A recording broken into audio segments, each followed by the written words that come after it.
Hello students, this is summary of part 3 of the essay The Discourse of the Orient by Edward Said. This portion is titled Style, Expertise, Vision, Orientalism's Worldliness. In this portion of the essay, Edward Said talks about the difference between Europeans and the Orientals. Orientals are the native population in the colonies. The difference between them, which stands out, is the skin color. The Egyptians, Arabs, Africans, Indians are darker in color than the Europeans. Now, a white man stands out in the colony because of his skin color, and being white in the colonies meant acting and speaking in a certain way according to certain rules and customs, and that color makes them stand apart. They are different from the native population who are dark. So the mentality of ours and theirs, or us and them, is created. That bifurcation is created between the Europeans and Orientals. And whatever they did in the colonies, whatever the white men did in the colonies, was with a purpose to be superior, or to make the Oriental subservient to them in whatever activities they did in the colonies. So, in course of time, the Oriental also became subject of study by the white men, and what they found out after the study was that the Arab or the other native population were primitive and biologically inferior to the Europeans. Said finds this depiction of white men in Rudyard Kipling's poems and novels. He says Kipling's white man is a physical manifestation of latent Orientalist views. So, whenever the Orientalist is being employed to create public policy, a physical manifestation of all these Oriental ideas were being created in the form of Kipling's white man. Rudyard Kipling gave words to this persona. The idea itself was generic but widespread in character. Said points out that this creation was a way to argue that the idea of the Orient has become far removed from reality, so generalized that the white man himself had become generalized as well. He says, in Kipling's novels and poems, the white man appears. The white man is an idea, persona, a style of being, and seems to have influenced many Britishers while they were in the colonies. It is the actual skin color that makes them stand out amid the sea of natives. So, the Britishers who circulated among Indians, Africans, or Arabs had certain knowledge that they were superior to these inferior black or brown population, and they also felt that they had the certain responsibility towards the colored races. They had to civilize them, they had to mend their views. So all this knowledge the white man had, and this is explicitly written in Rudyard Kipling's poem Road Taken by White Men in the Colonies. So to read two lines of the poem, it reads like this. Now this is the road that the white men tread, where they go to clean a land, iron underfoot and the wine overhead, and the deep on either hand. We have trod that road, and a wet and windy road, our chosen star for a guide. So the poem goes like this. In the poem, Rudyard Kipling has written that the white men take great deal of risk. They undergo great amount of difficulty to reach this colony and to clean it up. So the white man has this destiny. It is not something he does it voluntarily, but it is God has given him that. Work to do. It is his destiny to go to the colonies and to civilize them, to spread the light of Christianity and make those uncivilized people like him. So that is what the white man is burdened with. That is the burden of the white man to do. So, white man, when he goes to the colonies to clean up, there are other white men who come from other parts of Europe to do the same work. Both of them are cleaning there, that is, all of them are cleaning there. At that time, there is a rivalry between them, and the white man is prepared to fight with them, to kill them if necessary. So, here Said points out that behind the mask of amiable leadership, there is always willingness to use force to kill and to be killed. So, the white man is capable of doing both. He can do cleaning in the colony. At the same time, if there is any competition from other Europeans, he is ready to use force and kill them if necessary. And then the mission of the white man, the work he does in the colonies, appears very dignified because there is some amount of intellectual dedication on his part, and he makes it appear as if he is not there for just profit alone, but he is the chosen star, he is the selected one by God to go there and do this service to the colonies. So his gift is not just earthly gain, but future heavenly bliss. So because of all that, the white man is there in the colony. So he Edward Said also points out that many white men would have wondered that what was it that gave them this superior ontological status plus great power, which they had over the colonies. So Said says, being a white man for Kipling and for those whose perceptions and rhetoric he influenced was a self confirming business. And one became a white man because one was a white man. And more importantly, drinking that cup, living that unalterable destiny in the white man's day. So he was chosen, the white man was chosen to go to the colony, and in spite of difficulties there, which he had to overcome, do service to the colonies. So that was the destiny of white man. But we know he was there to exploit the people of the colony and become rich. That was his purpose. But he meant to but he made it appear as if he is doing service there. And all this, in this background, we should study the origin, cause, and historical logic that is behind all this.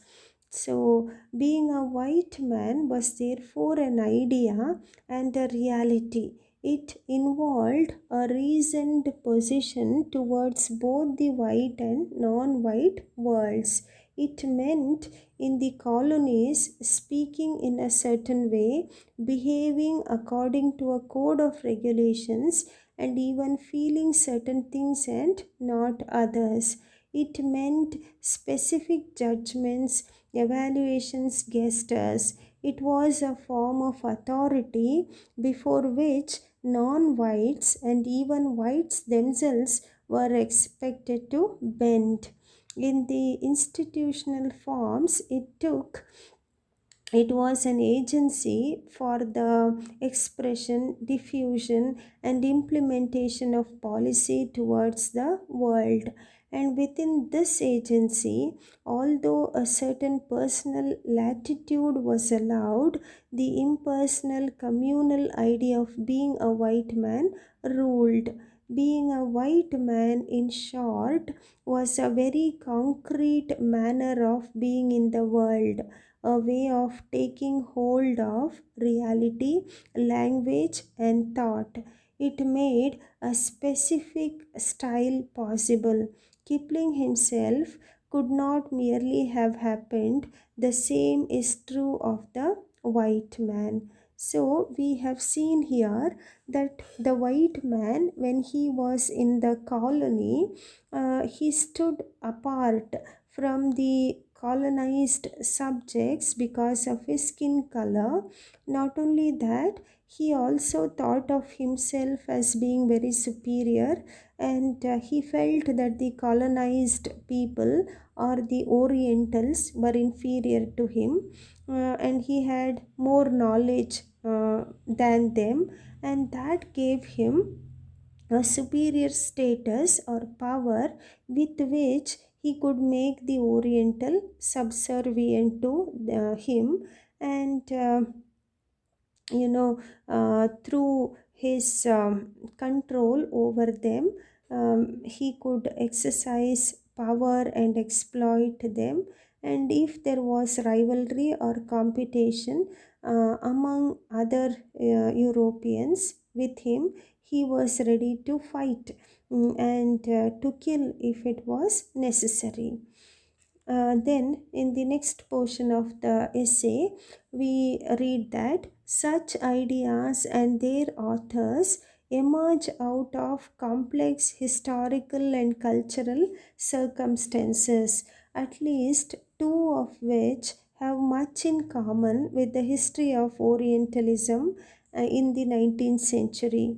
One of them is the culturally sanctioned habit of deploying large generalizations by which reality is divided into various collectives: language, race, types, colors, mentalities, each category being not so much a neutral designation as an evaluative interpretation.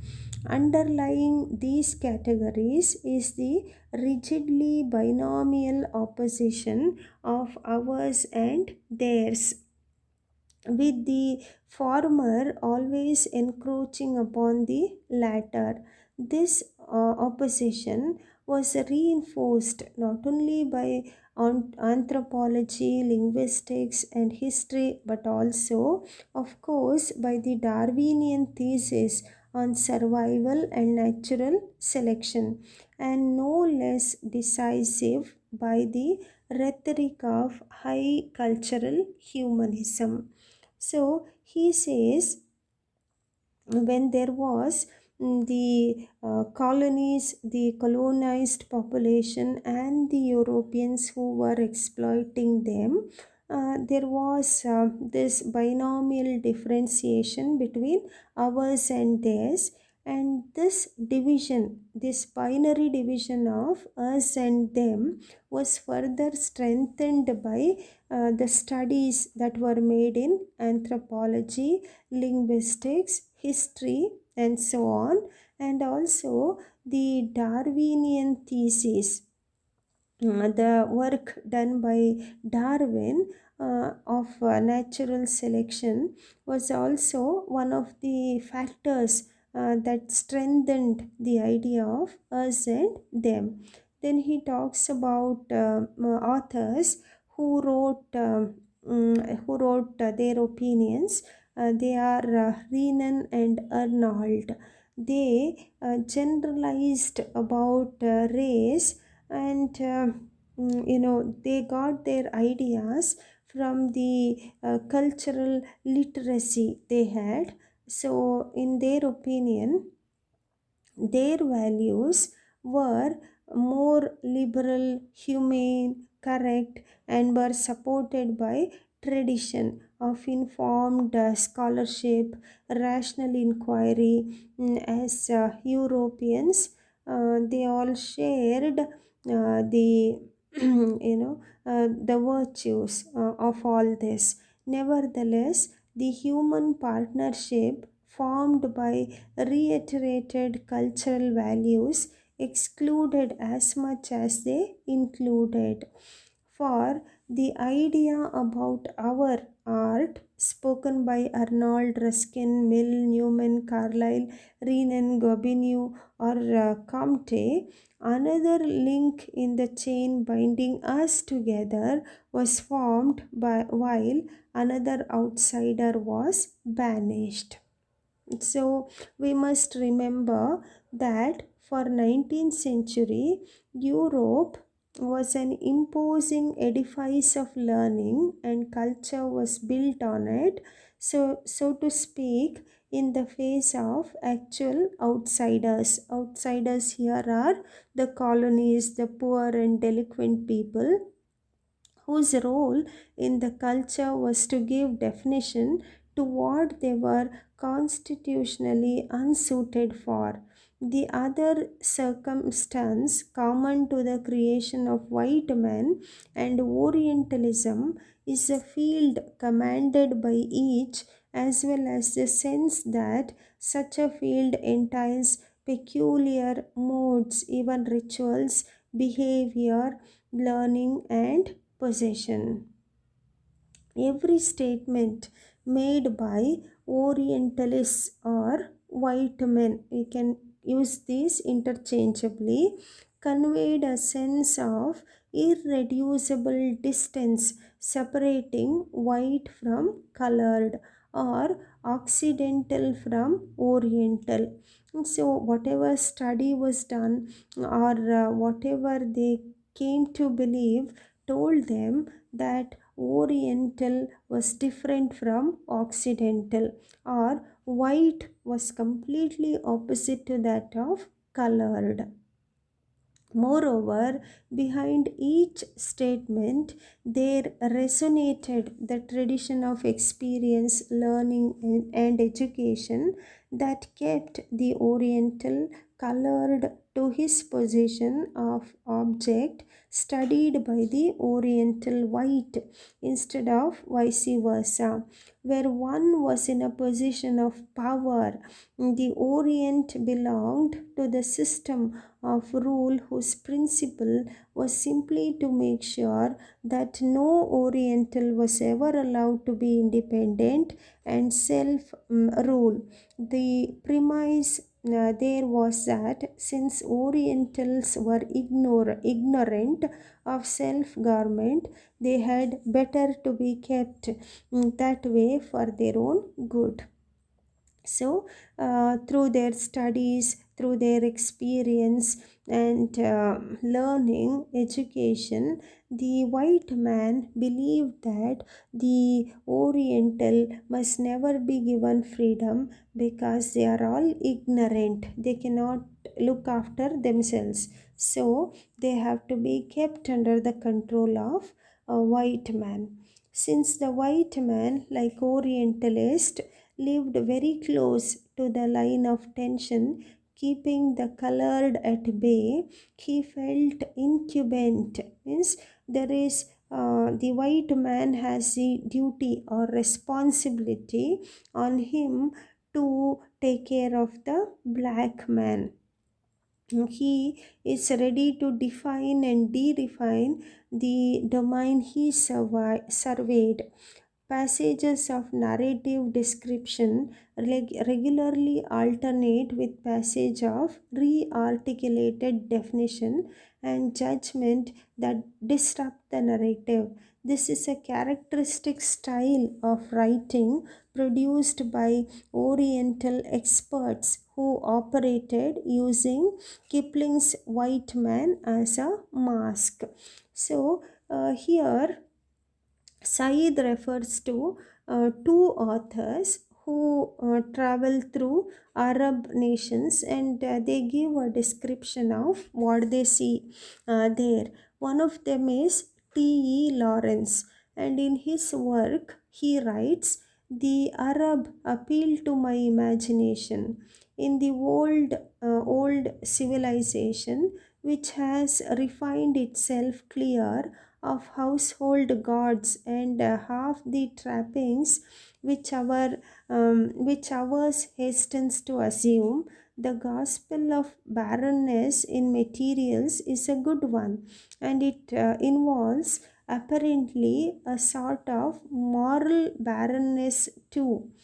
So here when Lawrence writes about Arab people, he says that there is moral barrenness there. They don't have any moral value, the Arab people.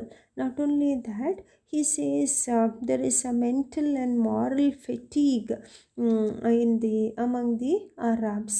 Similarly, there's another woman who has written about the same thing, almost same thing.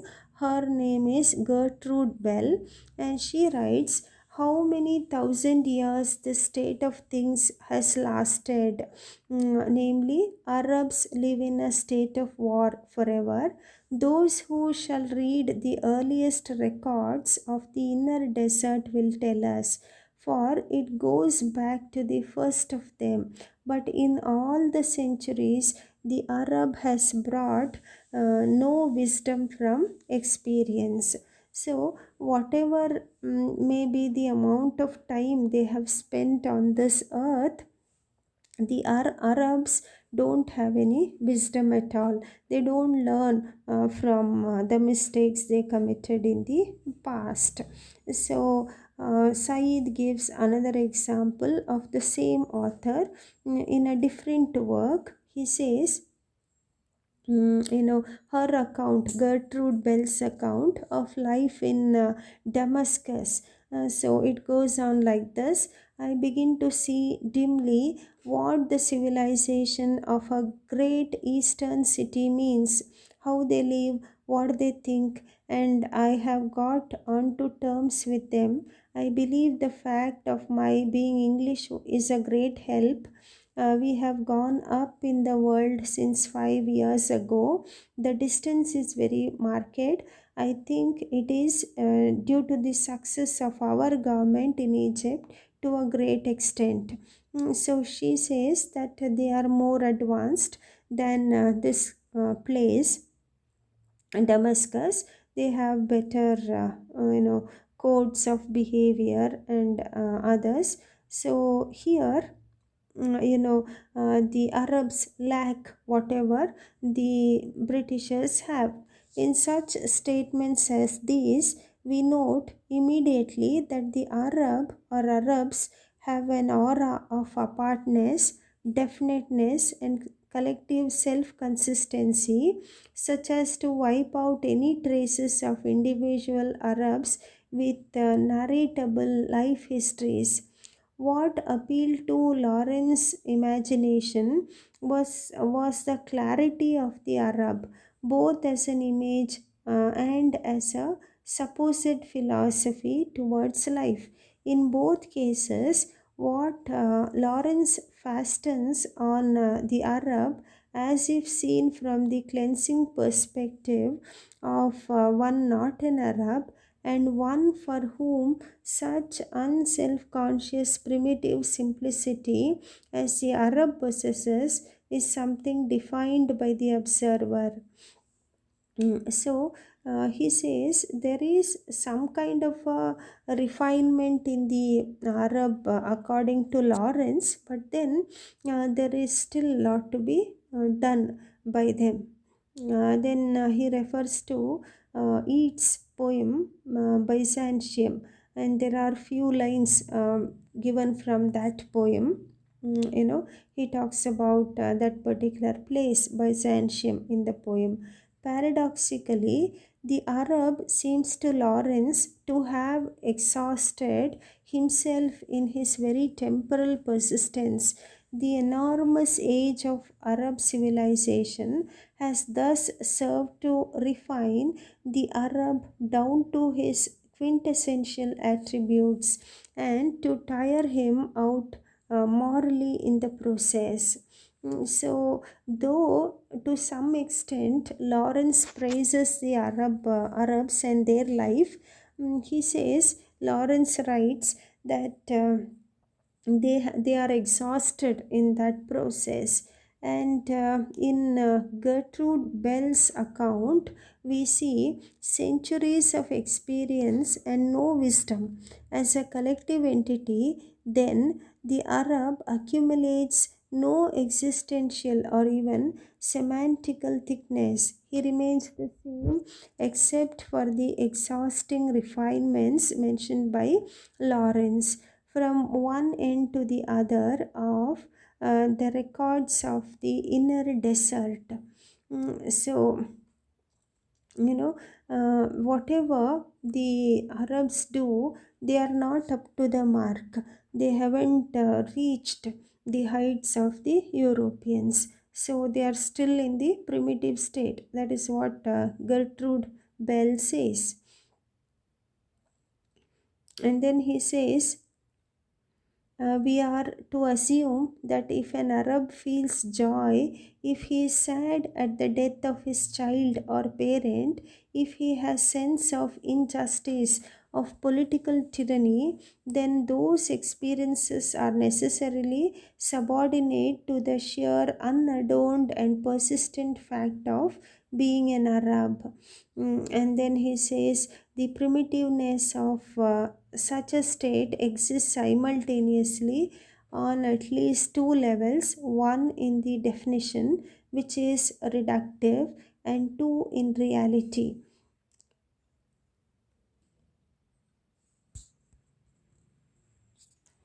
Therefore, primitiveness is inherited in the Orient. Was the Orient an idea to which anyone dealing with or writing about the Orient had to return as if to a touchstone outlasting time or experience? There is an excellent way of understanding all this as it applied to the white agents, experts, and advisors for the Orient. What mattered to Lawrence and Bell was that their references to Arabs or Orientals belonged to a recognizable and authoritative convention of formulation, one that was able to subordinate detail to it, but from nowhere. More particularly, did the Arab, Semite, and Oriental come. We have remarked how during the 19th century, in such writers as Renan, Lane, Flaubert, Cousin, D. Percival, Marx, and Lamartine, a generalization about the Orient drew its power from the presumed representativeness of everything Oriental. Each particle of the Orient told of its Orientalness, so much so that the attribute of being Oriental overrode any countervailing instance. An Oriental man was first an Oriental and only second a man. Such radical typing was not naturally reinforced by sciences that took a backward and downward direction towards the species category, which was supposed also to be the ontogenetic explanation for every member of the species. Thus, within broad semi popular designations such as Oriental, there were some more scientifically valid distinctions being made. Most of these were based principally on language types. such as Semitic, Dravidic, Hamitic, but they were quickly able to acquire anthropological, psychological, biological, and cultural evidence in their support.